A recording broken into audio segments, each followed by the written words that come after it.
नमस्कार दोस्तों, soil mechanics के लेक्चर 6 में आप सभी का स्वागत है।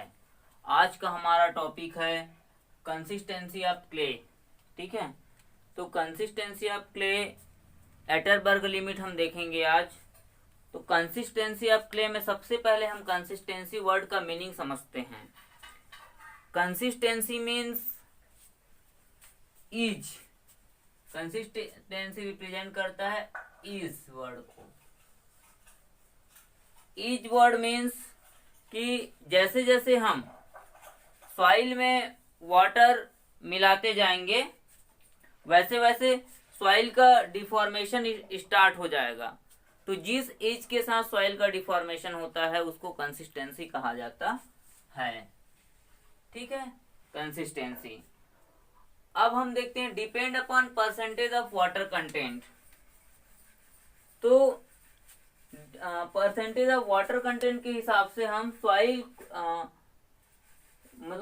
सॉइल में जो जो स्टेज होता है उसको 4 कैटेगरी में कैटेगराइज किए हैं।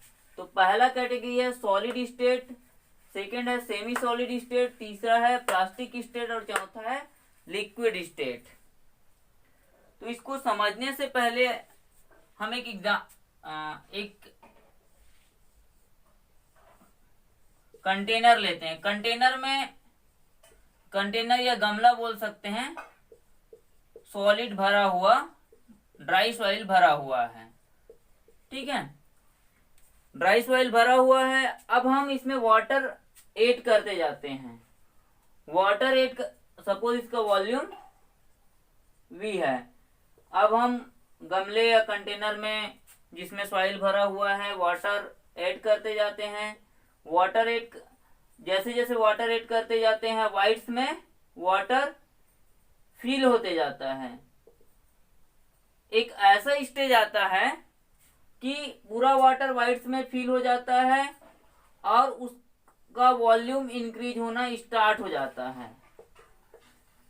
तो जिस वाटर कंटेंट पे वॉल्यूम इंक्रीज होना स्टार्ट हो जाता है उस वाटर कंटेंट को श्रिंकेज लिमिट कहते हैं। ठीक है, जब हम गमले में वाटर ऐड करते जाते हैं तो एक ऐसा स्टेज आता है कि सॉइल का वॉल्यूम, जो वहां पर सॉइल ड्राई सॉइल रहता है, उसका वॉल्यूम इंक्रीज होना स्टार्ट हो जाता है। तो उस वाटर कंटेंट को हम श्रिंकेज लिमिट कहते हैं। समझ आ गया श्रिंकेज लिमिट क्या है? अब नेक्स्ट देखते हैं सेमी सॉलिड स्टेट। तो फिर से वाटर ऐड करने पर, सॉलिड में और वाटर ऐड करने पर एक सेमी सॉलिड फॉर्म बनता है। तो जस्ट प्लास्टिक लिमिट से पहले और श्रिंकेज लिमिट से ज्यादा जो सॉइल में वाटर ऐड करने से जो फॉर्म प्रेजेंट होता है उसको सेमी सॉलिड फॉर्म कहा जाता है। फिर और वाटर ऐड करते जाते हैं तो एक ऐसा स्टेज आता है वाटर कंटेंट का जिसके बाद सॉइल प्लास्टिक फॉर्म में चेंज हो जाता है। उस वाटर कंटेंट को हम प्लास्टिक लिमिट कहते हैं।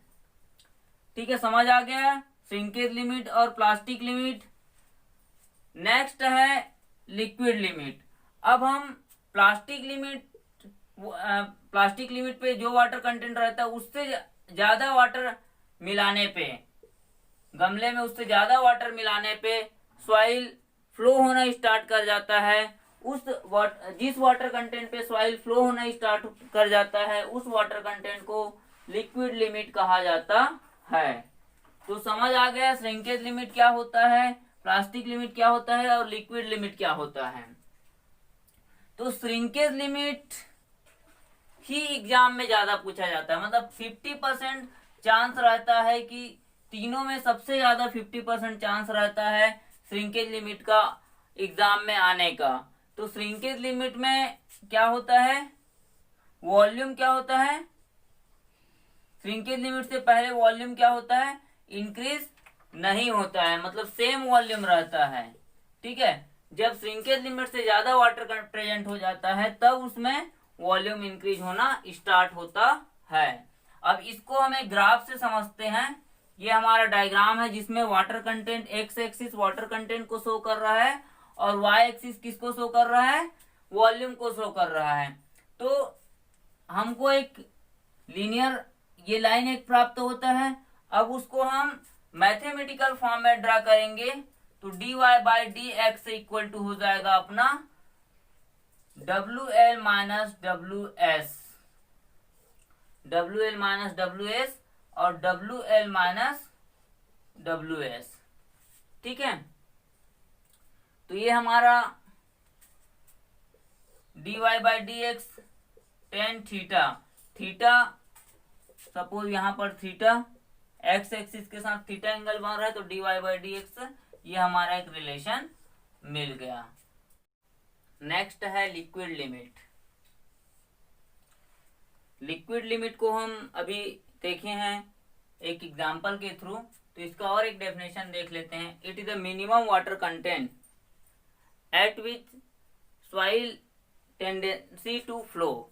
ठीक है, it is the minimum water content at which soil is tendency to flow. तो ये एक डेफिनेशन हो गया। अब determination of liquid limit. Liquid limit को डिटरमाइन करने का कौन कौन से मेथड होता है इसके बारे में देखेंगे। तो पहला मेथड है कैसेग्रैंड एपरेटस और दूसरा है कोन पेनिट्रेशन। ठीक है, दो इंस्ट्रूमेंट है, कैसेग्रैंड एपरेटस और कोन पेनिट्रेशन। ठीक है, तो कैसेग्रैंड एपरेटस कैसे दिखता है, तो एक ओवरव्यू एक सी नॉर्मल डायग्राम बनाया हूं। ये इस टाइप का होता है, यहाँ पर बाउल होता है, ये एक बाउल है। ठीक है, उसी में हम अपने सैंपल को रखेंगे इस बाउल में, उसके बाद उसको हम ब्लो करेंगे। ठीक है, तो हम 240 ग्राम अप्रोक्सीमेटली 240 ग्राम ड्राई सॉइल लेते हैं। अब उसमें हम वाटर ऐड करते हैं। ठीक है, वाटर ऐड करने के बाद हम इस बाउल में पेस्ट बनाकर रख देते हैं। ठीक है, पेस्ट बना के रखने के बाद एक 2 mm का हम ग्रू काटते हैं। ठीक है, जैसे सॉइल में हम पेस्ट रख दिए, अब उसमें एक 2 mm का एक ग्रू काट दिए। ठीक है, अब उस 2 mm को फिल करने के लिए हम उसको ब्लो करते हैं, नंबर ऑफ ब्लोस करते हैं, काउंट करते जाते हैं। ठीक है, 1 2 3 4 करके, और उसको नोट करते जाते हैं कितने ब्लो में वो जो गैप होता है वो पैक हो जाता है। ठीक है, तो 1 2 3 4 करके ऐसे ब्लो करते जाते हैं और कितने ब्लो में वो पैक हो जाता है उसको काउंट करते हैं। फिर यही टेस्ट फिर से रिपीट करते हैं नेक्स्ट वाटर कंटेंट पे। फिर वाटर कंटेंट लेते हैं, उसको फिर से वही प्रोसेस करते हैं। अब फिर से हम ब्लो मेजर करते हैं N2। ठीक है, उसके बाद उसको हम इस एक ग्राफ के थ्रू रिप्रेजेंट करते हैं, जैसे सेमी लॉग ग्राफ बोलते हैं, log N1 log N2 और इधर W2 और W1। ठीक है, तो इसमें एक डायग्राम बना है, उसको देखते हैं। ठीक, तो जैसे वाटर कंटेंट की वैल्यू कम है सपोज, तो जब वाटर कंटेंट की वैल्यू कम होती है, ठीक है, जैसे अभी W2 क्या है, कम है वाटर कंटेंट की वैल्यू। जब वाटर कंटेंट की वैल्यू कम होती है तो हमको ब्लो ज्यादा करना पड़ता है, मीन्स गैप को फिल करने के लिए ज्यादा बार ब्लो करना पड़ता है। और जब वाटर कंटेंट की वैल्यू ज्यादा होती है तो गैप को फिल करने के लिए हमको कम ब्लो करना रहता है, इसीलिए हमारा ग्राफ ऐसा मिलता है। अब इस ग्राफ को हम एक IF से डिनोट करते हैं। IF equal to tan theta. देखो टेन थीटा ये हमारा क्या हो जाएगा, परपेंडिकुलर, और यहां से यहां तक क्या हो जाएगा, बेस हो जाएगा। तो टेन थीटा इक्वल टू होता है परपेंडिकुलर अपॉन बेस। तो परपेंडिकुलर क्या हो जाएगा, W1 माइनस W2, और बेस क्या हो जाएगा, log 10 N2 minus log 10 N2 minus log 10 N1, और ऊपर W1 माइनस W2। अब उसको हम ऐसे भी लिख सकते हैं। तो ये हो गया हमारा IF फ्लो इंडेक्स। ठीक है, तो फ्लो इंडेक्स से हमको ये समझ आता है कि जितना ज्यादा वाटर कंटेंट रहता है ठीक है, उतना rate of loss of shear strength increase होता है। तो ये हो गया। अब देखते हैं कि कौन सा सॉइल में लिक्विड लिमिट ज्यादा होता है। तो जो क्ले सॉइल होता है, clay soil as compare to silt, ठीक है, क्ले में लिक्विड लिमिट सिल्ट के कंपेयर में ज्यादा होता है। तो ये हो गया हमारा कैसाग्रैंड एपरेटस। ठीक है, कैसाग्रैंड एपरेटस में हम 25 ब्लो जो करते हैं वहां पर जो हमारा वैल्यू मिलता है उसको हम WL वाटर कंटेंट लेते हैं। और ये यहां से इस ग्राफ से एक ऑब्जेक्टिव क्वेश्चन बनता है। कैसे ऑब्जेक्टिव क्वेश्चन बनता है? ग्राफ में एक साइड एक्स एक्सिस पे नंबर ऑफ ब्लो काउंट होता है और दूसरे साइड वाटर कंटेंट काउंट होता है। तो ग्राफ में यही पूछा जाता है, कैसाग्रैंड एपरेटस के थ्रू जो ग्राफ बनता है उसमें वाई एक्सिस में क्या को रिप्रेजेंट करते हैं, ऐसा एग्जाम में पूछा जाता है। तो वाटर कंटेंट वाई एक्सिस में हम वाटर कंटेंट को रिप्रेजेंट करते हैं। ठीक है, तो ये कैसाग्रैंड एपरेटस हो गया। नेक्स्ट है कोन पेनिट्रेशन एपरेटस। तो कोन पेनिट्रेशन एपरेटस में क्या होता है, नीचे कप होता है, ठीक है, इधर और इसमें ग्रेजुएटेड स्केल रॉड लगा रहता है, डिस्क रहता है यहाँ पर इस टाइप का लगा रहता है और ये क्लैंप होता है। तो अब कोन पेनिट्रेशन टेस्ट में हम क्या देखते हैं, 30 सेकेंड में इसमें क्या रखते हैं अपन, सैंपल को रखते हैं अलग अलग वाटर कंटेंट पे और देखते हैं कि 30 सेकेंड में हम नोट करते हैं कि 20 mm से 30 mm के बीच पेनिट्रेशन आ रहा है। उस वाटर कंटेंट को हम नोट करते जाते हैं। ठीक है, 30 सेकेंड में कितना 20 mm टू 30 mm के बीच पेनिट्रेशन आना चाहिए, इसको हम नोट करते जाते हैं। और इसी ग्राफ के थ्रू 25 ब्लो होता है, ये 25 mm पे हम जो वैल्यू आता है वाटर कंटेंट का, ठीक है, 25 mm के रेस्पेक्ट में, जैसे 20 mm और 30 mm के बीच में 25 mm के रेस्पेक्ट में जो वैल्यू आता है उसको हम वाटर कोन पेनिट्रेशन टेस्ट के थ्रू लिक्विड लिमिट कहते हैं। तो ये हो गया हमारा लिक्विड लिमिट। और नेक्स्ट देखेंगे प्लास्टिक लिमिट। ठीक है, ये हम समझ लिए लिक्विड लिमिट के बारे में।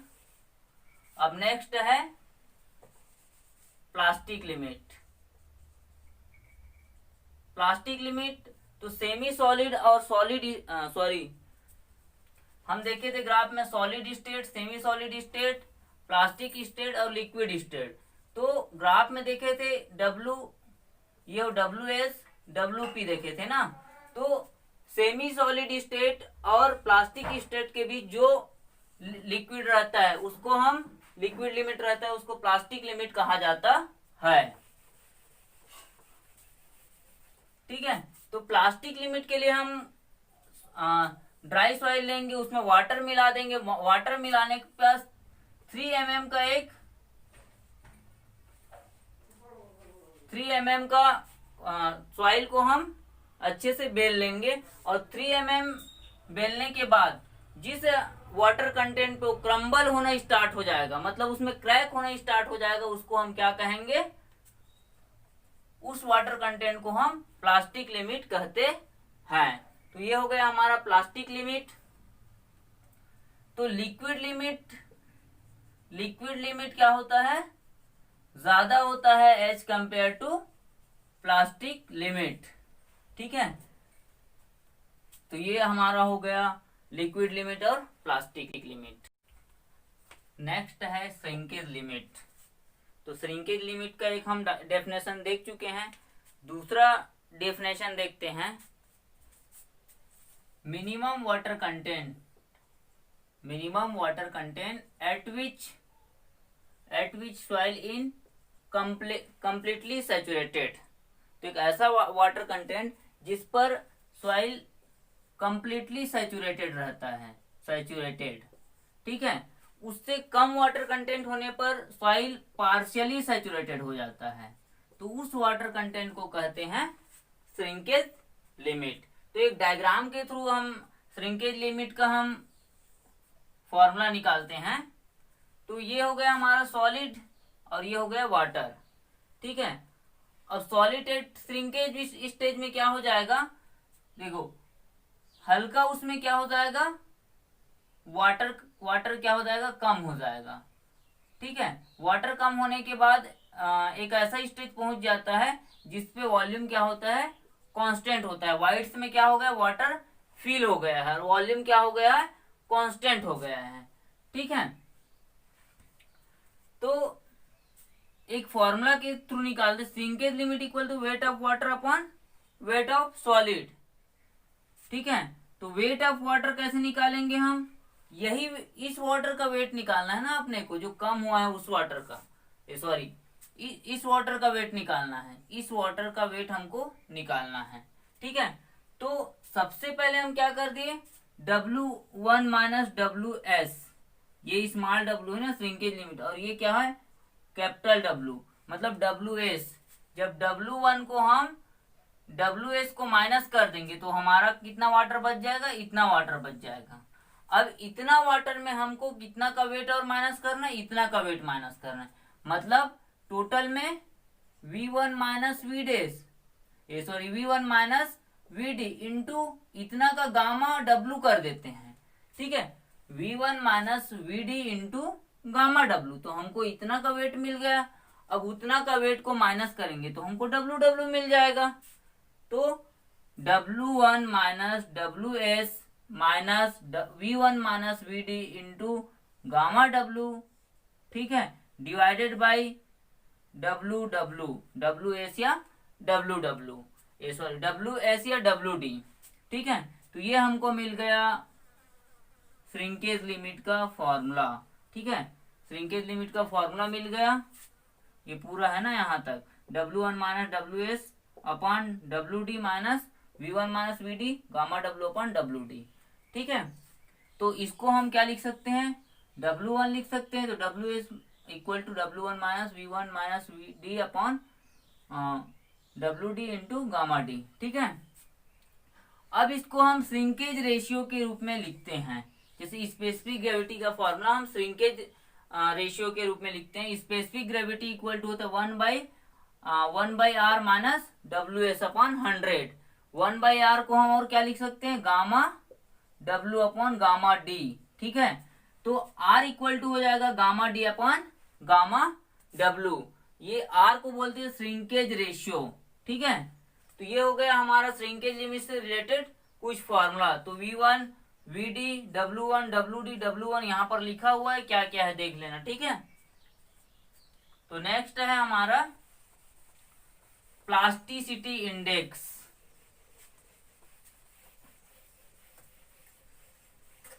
ठीक है, IP plasticity index. Plasticity index equal to होता है WL माइनस WP।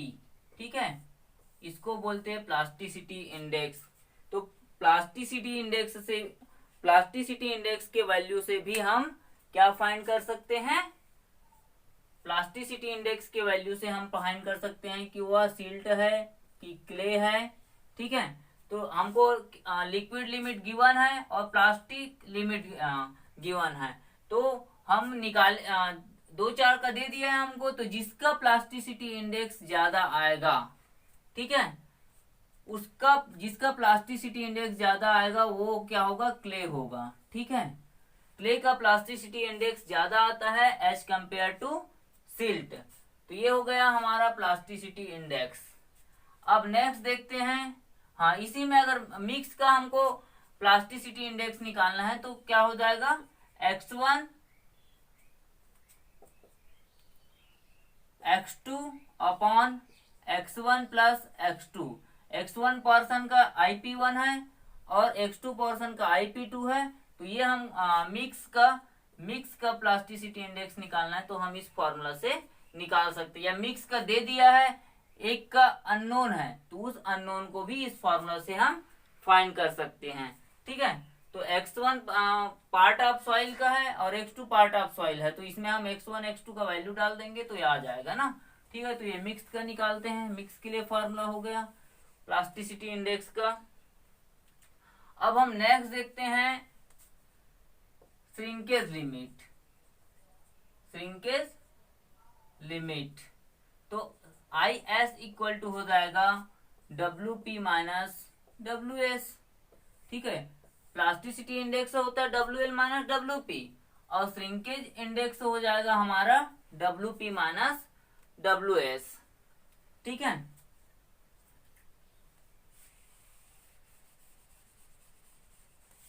और एक और चीज देखना, आईपी का वैल्यू कभी 0 से कम नहीं होगा। ठीक है, प्लास्टिसिटी इंडेक्स का वैल्यू 0 से कम नहीं होता है, क्योंकि देखो I P W L minus W P. ठीक है, तो डब्ल्यू एल कुछ ना कुछ होगा तभी निकलेगा आईपी की वैल्यू।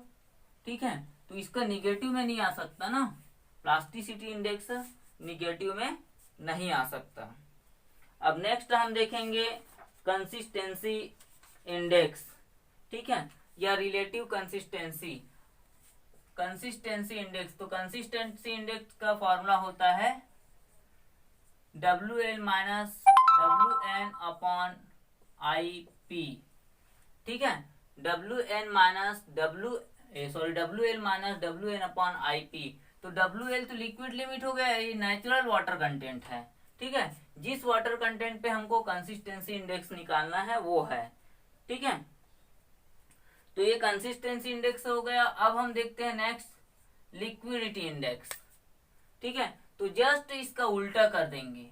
ठीक है, जस्ट 1 माइनस आईसी कर देंगे तो हमको लिक्विडिटी इंडेक्स मिल जाएगा। तो 1 minus W L minus W N upon W L minus W P. तो इसको हम कर देंगे W L minus W P minus W L plus W N upon W L minus W P. ठीक है, तो यहां से ये दोनों कट जाएगा तो क्या आ जाएगा, natural water content minus W P upon W L minus W P. तो ये हो जाएगा हमारा लिक्विडिटी इंडेक्स। ठीक है, तो दोनों का आईसी प्लस आईएल जो होता है इक्वल टू 1 होता है। लिक्विडिटी इंडेक्स और कंसिस्टेंसी इंडेक्स या रिलेटिव कंसिस्टेंसी को दोनों को सम करने पर क्या आता है, दोनों को सम करने पर 1 आता है। तो ये हो गया हमारा कंसिस्टेंसी इंडेक्स और liquidity index. IL liquidity index है और आईसी क्या है, कंसिस्टेंसी इंडेक्स है। अब नेक्स्ट है toughness index, TOUG toughness index. ठीक है, तो अभी हम क्या देखे थे, toughness index IT toughness index होता है। तो एक आईपी देख लिए प्लास्टिसिटी इंडेक्स और आईएफ देखे थे फ्लो इंडेक्स। तो जब फ्लो इंडेक्स को हम प्लास्टिसिटी इंडेक्स से डिवाइड करते हैं तो हमको प्राप्त होता है टफनेस इंडेक्स। टफनेस इंडेक्स की वैल्यू जो होती है 1 और 3 के बीच में होती है। टफनेस इंडेक्स की जो वैल्यू होती है वो 1 और 3 के बीच में होता है। जब टफनेस इंडेक्स की वैल्यू 1 से कम हो जाती है तो सॉइल इजली एरोडेबल हो जाता है। ठीक है, तो ये हो गया हमारा टफनेस इंडेक्स।